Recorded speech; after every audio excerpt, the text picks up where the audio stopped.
Okay, that was pretty simple. Good afternoon, guys. Welcome back to the channel. Today's video is one that I wish I would have done years ago when I did it to my 04 Cateye. Today we're going to be installing the Rough Country leveling kit. Now, when I started YouTube 3 years ago, I already had a leveling kit on my truck. I had a lot of questions about it, installing it, stuff like that, but I'd already installed it before I started making YouTube videos. Well, today I have an opportunity to put one on an 04 Silverado. So this process is basically going to be the same from any 99 to 07 Silverado, Sierras. It'll be a little different for your Tahoes and Suburbans, but pretty similar. Anything with the torsion key front end and rear leaf springs, this is going to apply for today. So without further ado, let's go ahead and get started. All right, so before I get started, I'm going to put the link to this lift kit down in the description below so you know exactly what we've got going on here. This leveling kit is more than just the keys. It's got the keys and it has the rear lift blocks. So we are raising up the front and leveling it, but we're also bringing the rear up too. So the total overall height of the truck is going to come up. We'll take some pre-measurements and measure what the height is as it sits right here stock, and then afterwards we'll take the new measurements of the lift kit. So like I said, it includes the keys, the blocks, longer U-bolts, you're going to need those for your rear leaf springs, and this kit, the option to have the shocks put into. Nowadays you can upgrade to the big expensive Vertex Rough Country shocks, but it's like a major price upgrade, or you can just do the regular NTO or N02 or whatever shocks they call these. So this is going to be the full leveling kit install, so let's get started. Alrighty, so just to kind of get some measurement points so we know how much we lifted up here today.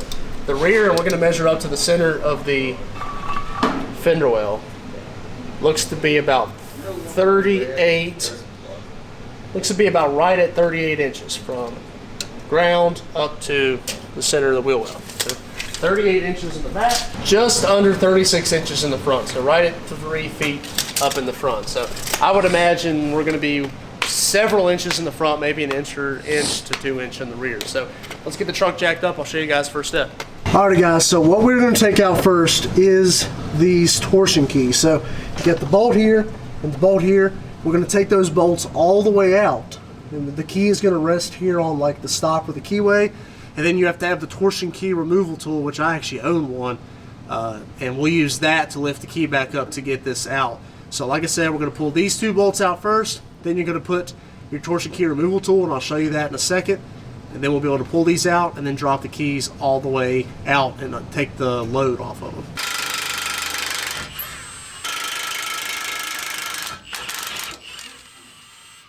Alright guys, so here's your torsion key removal tool. You can rent these from like AutoZone, Advance, anywhere that does the tool rental program. So what you're doing is there's two dimples on the key. It's going to be hard for me to show you just because of the height we've got the truck up right now. But the dimple that you can see, you put the bolt up inside of, and you put obviously the top of the torsion key removal tool up above the cross member. Alright, so now that you've got the torsion key up far enough, you can slide that little keyway, whatever they will call it there, out. And now you can take the torsion key and drop it all the way down if you don't drop your wrench first. But there you go. So that torsion key, all the load is off of that key. Repeat the process on the other side. Alright guys, so this is where the majority of you guys are going to have your biggest problem. If you've got like a northern truck and it's really rusty under here, you might want to start dousing these things in WD-40, PB Blaster or something days before you do this. What you got to do is your torsion bar here, which runs all the way up to the lower AR, comes all the way back here to the key. That's where you're adjusting your height at. The part of the bar goes inside the center of the key. So what you've got here is this hole. Get yourself something, and you literally have to beat the bar out of the key.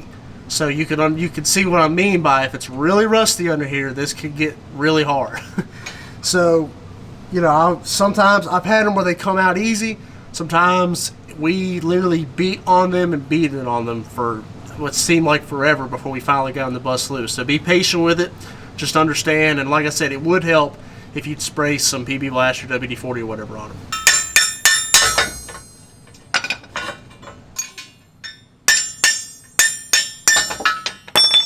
And there's your torsion key. So there's your factory key. These came out pretty easy, which was a good thing. So now you can go get the brand new keys and we can put them up in there. All right, so I want to show you guys the difference in these keys. Now, I am going to go ahead and start off with saying, and I get this message all the time, I bought the 3-inch or the 3.5-inch keys and I'm hitting bump stops and like they can't get it in alignment. Let me tell you something. In my mind, there should be no such thing as keys that big, because your front end components, when you push them down, can only go but so high before everything needs to be dropped down. So those $30 keys on eBay that claim 3.5 inches, don't do that. It's going to cost you a fortune.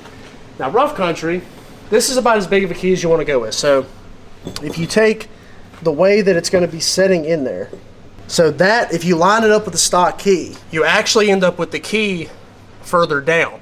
So when the bolt goes up, you get more lift on it than you would the factory key.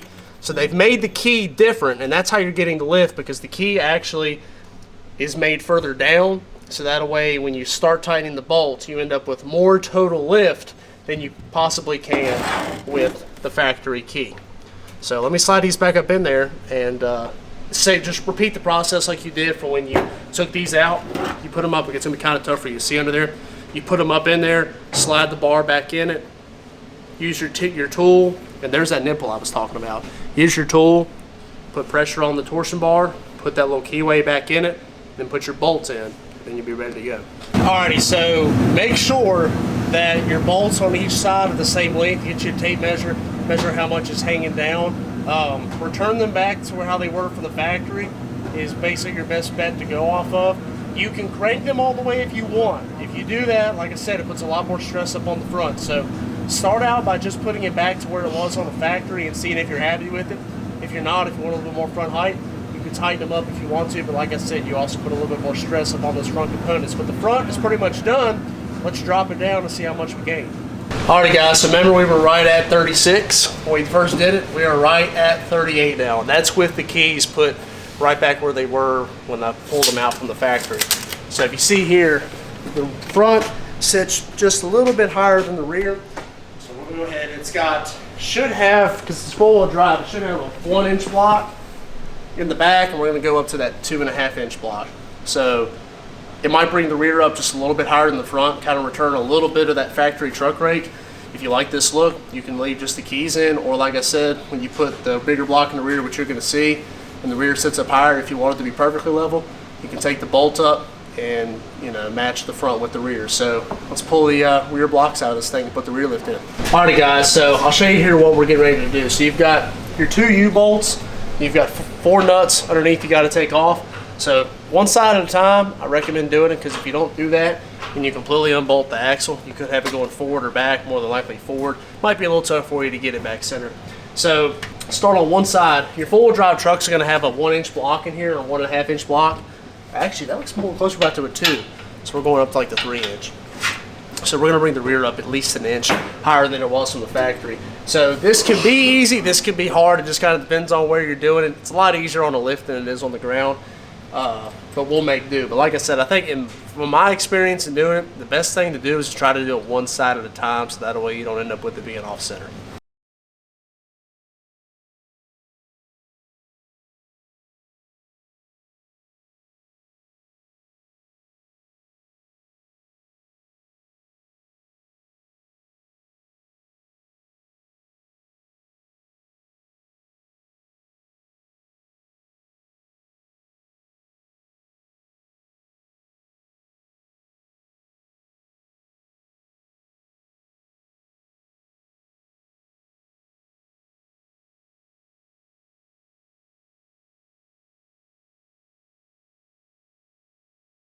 Alright guys, so this side is done. One thing I forgot to mention, you're going to have to take the shock loose. You got to replace them anyway if you buy the kit with the shocks. Take that loose, that'll allow the axle to drop down a little bit more. The block just pops right in. It should just slide right in. It should give you plenty of room to put it up in there. Make sure you get your pins lined up.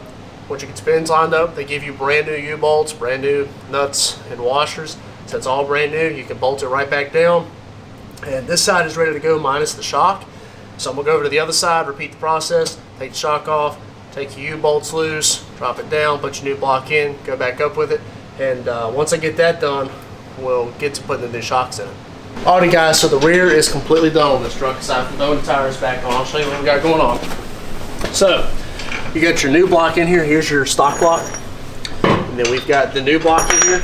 You got your new U-bolts. The shocks are on both sides. And we're basically ready to throw the tires back on and lower it down, and we'll see what the height is on here. But see, this whole kit, extremely easy to do as long as you've got the right tools. And like I said at the beginning with the torsion keys, if your truck is really rusted up underneath, this could make it a little bit more difficult to do this. But especially if you like, this is a Southern truck, if you got a truck that's not real rusted up, this kit is super easy. We're maybe an hour and 15 into this so far. So we still have the front shocks to do, so I'm guessing probably about an hour and a half job. So I'm gonna throw the tire on this side and we'll lower it down and see what kind of height we got. Alrighty guys, so both the front and the rear are on, so we're gonna do the final measurements here. So we were a flat 36 in the front, stock, and this is with stock tires too, so keep that in mind. And now we are at 38, it's a little bit more than 38 and a half, it's about 38 and 5/8. So we'll call it 38 and a half, but it's actually a little bit more than that.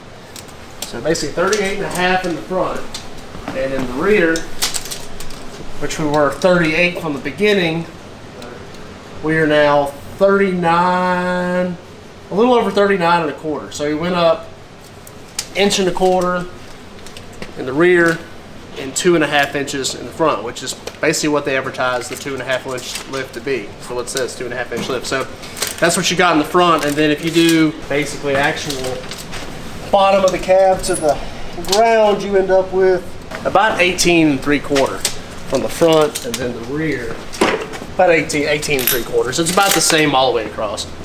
So that's what the total ground clearance you got. Keep in mind too, that was with factory tire size, which these are 265/70/17. So of course, if you've got a smaller tire, it would vary, or especially if you have a bigger tire. But now that you've done this, you should be able to run a 33 on a stock tire and not have a problem. You could do a 33 with some offset and maybe do some trimming. That's kind of the biggest benefit of the leveling kit. If he went to 33s opposed to stock tire size, the entire height of the truck would go up another 1.5 to 2 inches. So you would be even higher if you did a bigger tire on it. So that is it. That is as easy as it gets, is putting Rough Country's leveling kit on. They've got the instructions on the website you can print out. It's pretty clean cut, like I said, as long as you've got the right tools, anybody can do it. Hopefully you found this video informative. If you like what you see, don't forget to hit that subscribe button. Check out the other videos on the channel. We've got some cool builds if you're stopping in for the first time. I've got an 04 Cateye, we've got a burnout truck, Duramax, basically a whole slew of Chevy trucks that we do stuff to. Go follow me over on Instagram at Austin04_Z71. Take care. Have a great day.